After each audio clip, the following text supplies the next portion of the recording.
Bom dia, abençoadas! Bom dia, minhas lindas! Tô aqui de madrugada orando e gravando áudio aqui para vocês, então talvez a minha voz não vai sair tão alta, né? Mas eu creio que para a mensagem que o Senhor deseja passar, a gente vai estar atento e é isso que a gente precisa ouvir, amém?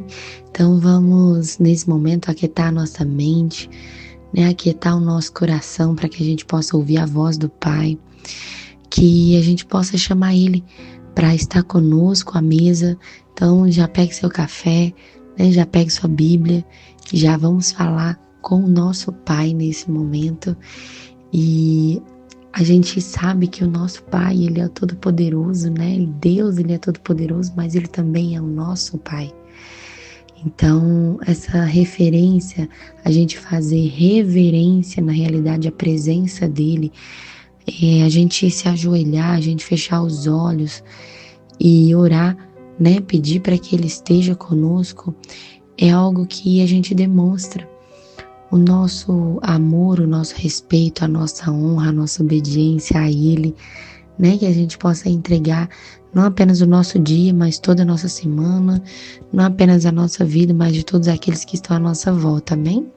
Então vamos lá, você já pode abrir a sua Bíblia em João 8:44, que fala assim: pois são filhos de seu pai, o diabo, e gostam de fazer as coisas perversas que ele deseja. Ele foi assassino desde o princípio, sempre odiou a verdade, pois não há verdade alguma nele. Quando ele mente, age de acordo com o seu caráter, pois é mentiroso, o pai da mentira. E aí eu separei alguns outros versículos que eu quero também trazer aqui para você, mas esse vai ser o versículo-chave para nós trabalharmos hoje, para a gente fazer o nosso devocional hoje.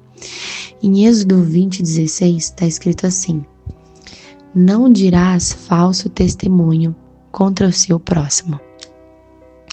Em Efésios 4:25, eles falam que nós devemos abandonar a mentira e falar a verdade ao seu próximo, porque todos somos membros de um mesmo corpo. Em Provérbios 12 fala assim: os lábios mentirosos são abominação ao Senhor, mas os que agem fielmente são de seu prazer. Quando a gente volta para o versículo-chave, que é João 8:44, fala assim, pois são filhos do seu pai, o diabo. Essa é uma versão, mas tem uma versão que fala assim: todos são filhos do pai da mentira. Não fala exatamente dessa forma, estou procurando aqui a versão para vocês, mas ela fala que todos são filhos do pai da mentira. E aí a gente pensa e cara, por quê? Por que é isso? Mas eu não minto, eu não engano ninguém. Será? Será que não? Todos nós somos, então aqui ele fala esse versículo que somos filhos do pai da mentira. E aí eu quero te dizer que no mundo espiritual é como se fosse algumas estratégias de uma alma amargurada. Uma alma amargurada, ela se desconecta do Pai. E a mentira nos rouba da presença mais profunda com o Senhor. A palavra fala que ou é preto no preto, ou é branco no branco, ou é sim, sim, ou é não, não. No mundo espiritual não existe, eu já falei aqui para vocês, cor cinza, Não existe em cima do muro, não existe meio termo. A mentira é algo que nos afasta da presença do Senhor. Ingrid, mas eu não minto. Então vamos pensar em algumas situações. Quando eu exagero demais em alguma situação, ou quando eu escondo os meus erros, ou quando eu não confesso os meus pecados, quando eu não estou com o coração quebrantado, com o coração voltado para a verdade, isso tudo é mentira. O engano é mentira. Porque a mentira, ela reina no nosso meio. É como se fosse algo que já estivesse no padrão desse mundo. Então a mentira no mundo espiritual é como se fosse a escolha que você faz. Ao invés de você andar pela palavra do Senhor, você escolhe andar pela mentira. E se você não está andando pela luz, você está andando pelas trevas. E aí você se torna então filho do diabo, filho da mentira. É basicamente isso que está traduzindo aqui para nós. Se você, novamente, não está na luz, você está nas trevas. Então, mas eu vou contar só o que me convém, então eu não vou contar a história inteira. É mentira. Por quê? Porque talvez eu tenha medo das pessoas me humilharem, talvez eu tenha medo das pessoas me zombarem. A mentira, ela é sutil, a mentira, ela é enganosa. E aonde que a gente sabe que começou a mentira? Aonde que a gente sabe que começou a entrar esse engano sutil na nossa vida, na nossa história? Lá no Jardim do Éden, com a serpente, com a Eva e Adão. E desde lá, todas nós sofremos as consequências. Então, quando você mente, talvez para os seus clientes, para os seus pais, quando você mente para o seu marido, quando você mente talvez para os seus patrões, quando você não é verdadeira, a verdade ela traz luz. A mentira traz trevas. E levar a mentira, quando a gente está na mentira, na realidade, a gente leva ela para as nossas emoções. Então, no mundo espiritual, a mentira, ela dá legalidade para o diabo fazer o que ele quiser. É como se você estivesse abrindo uma porta para ele, olha, pode entrar que eu estou te autorizando. E aí hoje a minha pergunta para você é, em qual área da sua vida que você está vivendo tanto no piloto automático, acostumada tanto ao padrão desse mundo, que você acaba dando abertura para mentira na sua vida? Porque quem abre a porta para que o diabo entre somos nós. Ele só tem legalidade para tocar em nós quando nós damos aberturas, quando nós damos brecha. Do contrário, ele não tem nenhuma autoridade para tocar em nós e nada do que é nosso. Mas a partir do momento que eu abro a porta, eu dou a autoridade para ele. Então você é responsável pelo que o inferno faz na sua vida.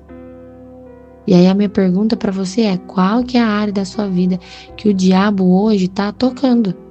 Sabe? Que hoje ele toca na sua vida. Talvez trazendo medo, talvez trazendo angústia, trazendo escassez, trazendo roubo, porque é isso que ele traz. As consequências são inúmeras. Você abriu a porta da mentira.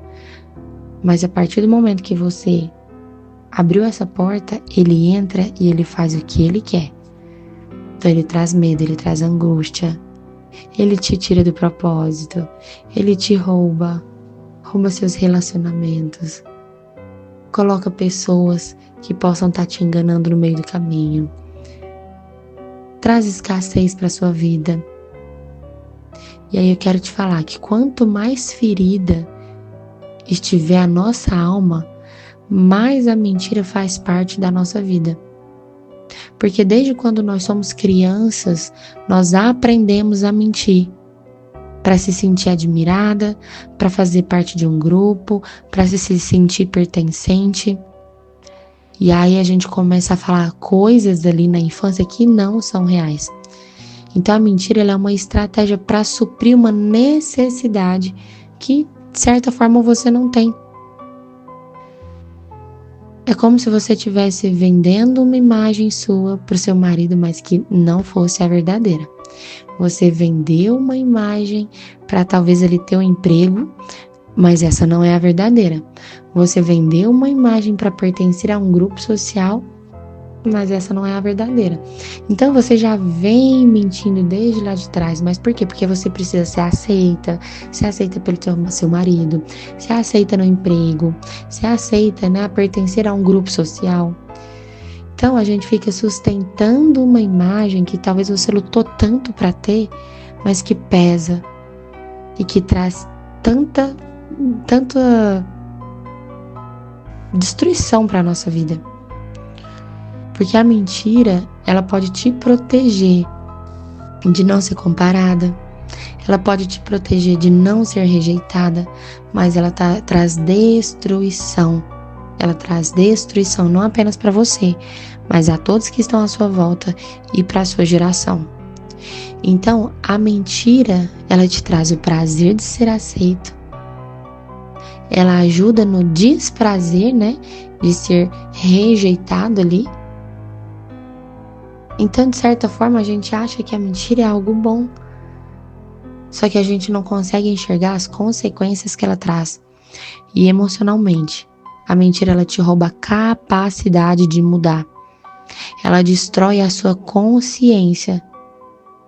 Ela destrói a sua consciência. E quando você nega e você fala, não, eu não errei.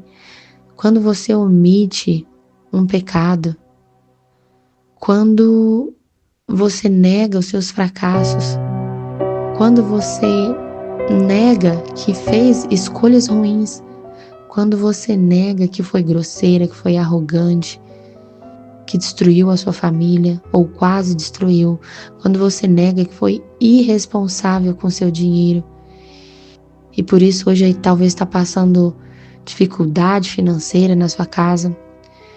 Se você não reconhece, você não se arrepende. E se você não se arrepende, você não aprende. E se você não aprende, você não muda, você não se transforma. Então, hoje a minha pergunta para você é: em qual área da sua vida você mente? Quando meus pais foram embora, eu precisei me sentir pertencente, me sentir amada. E na época ali eu tinha 7, 8 anos. E isso eu lembrei recentemente, né, há pouco tempo, de que eu mentia. E eu mentia e eu não entendia nada, né, das coisas nessa época. Porque as pessoas, elas me davam atenção quando iam me explicar algo. Então o que eu começava a fazer? Elas falavam algo e eu falava, eu não entendi. E aí quando eu falava, eu não entendi, eu tinha a atenção deles. Olha, então é assim que funciona. Então ali já começou a mentira na minha vida. A mentira, ela começou como uma estratégia de me sentir amada. Lá naquela época. E isso fez com que a mentira se tornasse normal na minha vida hoje. Na minha vida hoje não, né? Na minha vida há uns anos atrás. Então eu sempre falava que eu não entendia. E aí chegou um tempo onde eles começaram a me chamar de burra. E aí quando eles começavam a me chamar de burra, que eu já estava maiorzinha, eu comecei então a fingir até as coisas que eu não compreendia, eu começava a fingir que eu entendia. Não, eu entendo, para não ser chamada de burra. Mas na realidade eu não estava entendendo. Então novamente eu estava mentindo. E aí eu cresci escondendo, cresci mentindo, escondendo esses sentimentos e emoções. E me trouxe isso dentro do meu lar. Depois de anos, começou a atingir o meu casamento, começou a atingir os meus relacionamentos com os meus filhos e com as pessoas. Então, não existe, minha linda, transformação de caráter se você continuar mentindo para si mesma e para as pessoas à sua volta. Foi uma luta até eu entender que eu precisava matar o meu orgulho, porque muitas vezes o orgulho faz com que a gente mente. Então, nesse momento, eu quero que você se ajoelhe, ore para o Senhor e peça para que Ele te ajude a parar de mentir. Eu quero que vocês orem o Salmo 26. Então, vocês vão abrir a Bíblia de vocês, vai orar o Salmo 26 e vai pedir perdão para o Senhor. Perdão para o Senhor por todas as mentiras que Ele trouxe à sua mente enquanto você estiver fazendo essa oração. Peça perdão e fala: Pai, eu recebo o seu perdão. Eu recebo o seu perdão. Amém? Vou deixar vocês fazerem essa oração sozinhas, para que vocês possam ter esse direcionamento do Pai. Combinado? Então que hoje o Senhor revele ao coração de vocês, nesse tempo, para essa nova jornada que Ele preparou para cada uma de nós. Um grande beijo no coração de vocês e até amanhã.